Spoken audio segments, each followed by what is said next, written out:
રહ્યા છે। હાલ તો ચૂંટણી પૂરી પણ થઈ નથી અને સરકારે ગુજરાતના વિવિધ શહેરોમાં સ્માર્ટ મીટર લગાડવાનું શરૂ કરી દીધું છે। અચાનક લાઇટ બિલમાં ભયાનક વધારાથી લોકો પણ ચોંકી ઉઠ્યા છે। પ્રીપેઇડ મીટરોમાં 2 મહિના માટેના ભરેલા ₹15 દિવસમાં જ પૂરા થતાં લોકો ચિંતામાં મુકાયા છે। ત્યારે હવે રોજ કમાઈને રોજ ખાનાર લોકો લાઇટ બિલ માટે વારંવાર રૂપિયા કેવી રીતે ભરશે તેવી ચિંતા સૌ લોકોને સતાવવા લાગી છે। પરિણામે વડોદરાથી શરૂ થઈ ગુજરાતના વિવિધ શહેરોમાં લોકોના સ્વયંભૂ આંદોલન થવા લાગ્યા અને ચારે બાજુ લોકોના ટોળે ટોળા જીઈબી સ્થાનિક તથા મુખ્ય મથકોમાં ધરણા, રેલી તથા વિરોધ પ્રદર્શન કરવા લાગ્યા, જે આજે પણ ચાલુ છે। અને લોકોના પ્રચંડ વિરોધના કારણે સરકારે સ્માર્ટ મીટર લગાડવાનું હાલ પૂરતું બંધ રાખવામાં આવ્યું છે અને સ્માર્ટ મીટરની સાથે ડિજિટલ મીટર લગાડવામાં આવશે તેવી જાહેરાત પણ કરવામાં આવી હતી। ત્યારે સ્માર્ટ મીટરના વિરોધમાં all Gujarat electricity users association દ્વારા આહવાન કરવામાં આવ્યું છે કે ઇલેક્ટ્રિસિટીમાં જનતાની લૂંટ અને ખાનગીકરણ લાવનાર સ્માર્ટ મીટરને સંપૂર્ણપણે બંધ કરો।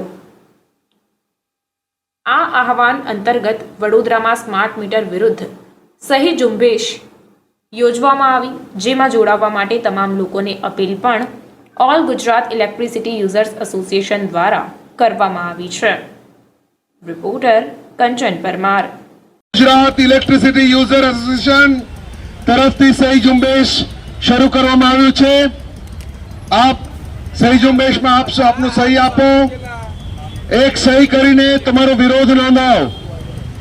બેન, આ સહી ઝુંબેશમાં સહી કરીને જાઓ। બધા વિનંતી છે કે સહી ઝુંબેશમાં સહી કરતા જાઓ। આવો ભાઈ, સ્માર્ટ મીટરના વિરોધમાં સહી ઝુંબેશમાં તમારો એક સહી આપીને આપણે સૌ જાણીએ છીએ કે જે ઇલેક્ટ્રિસિટી છે એ બધાને જીવનને સ્પર્શે કરે છે અને એક એસેન્શિયલ કોમોડિટી, કોઈ લક્ઝરી આઇટમ નહીં। એ હોસ્પિટલથી માંડીને સ્કૂલમાં એ બધાને સ્પર્શે છે। અત્યારે જે સ્માર્ટ મીટર લગાવવાનો જે સરકારે નિર્ણય લીધો છે એ ઇલેક્ટ્રિસિટી એમેન્ડમેન્ટ બિલનો એક હિસ્સો છે, એક માત્ર છોટો અંશ છે, જે વડાપ્રધાને કીધો હતો કે અમે લોકો જ્યાર સુધી લોકોને વાત નહીં કરીએ ત્યાં સુધી એમનો અમલ ન કરે।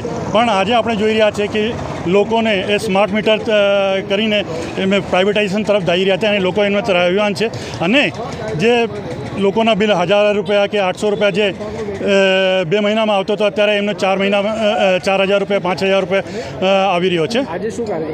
આજે સહી ઝુંબેશ લઈ રહ્યા છીએ, અમે સ્ટાર્ટ કરી છે। આખા વડોદરા શહેરમાં અમે લોકો ફરીશું, સહી ઝુંબેશ લઈશું અને 31 તારીખના રોજે સાંજે 5 વાગે ગાંધીનગર ગ્રહ ઉપર એક લોક સુનાવણીનું આયોજન કરીશું।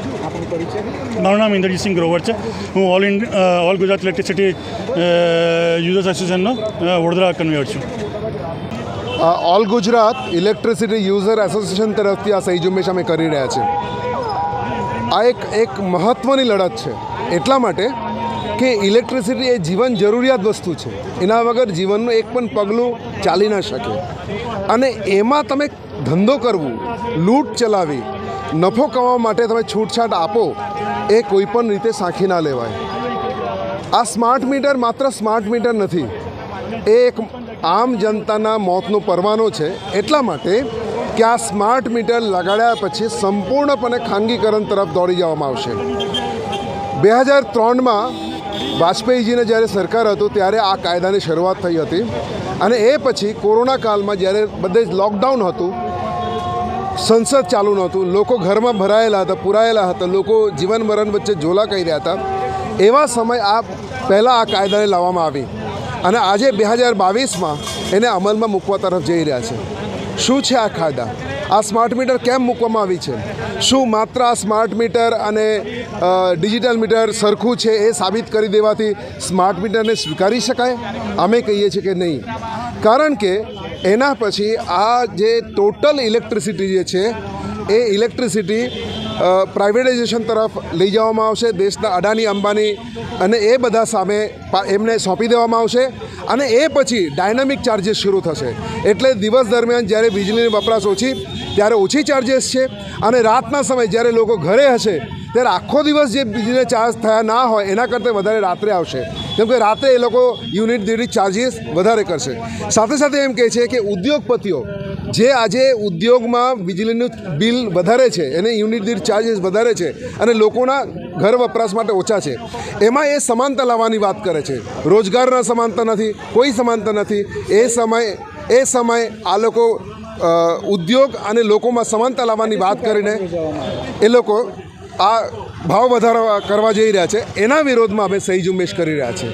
સમગ્ર વડોદરામાં આ બતાવવા માંગીએ છીએ કે સ્માર્ટ મીટરનો વિરોધ એટલે ખાનગીકરણનો વિરોધ. એ અમારો કાર્યક્રમ છે આજે. Tapan Dasgupta, all Gujarat electricity user association. સમાચારોની ઝડપી અપડેટ માટે હમણાં જ જન અર્પણ ન્યૂઝ ચેનલને લાઇક, શેર અને સબસ્ક્રાઇબ કરો.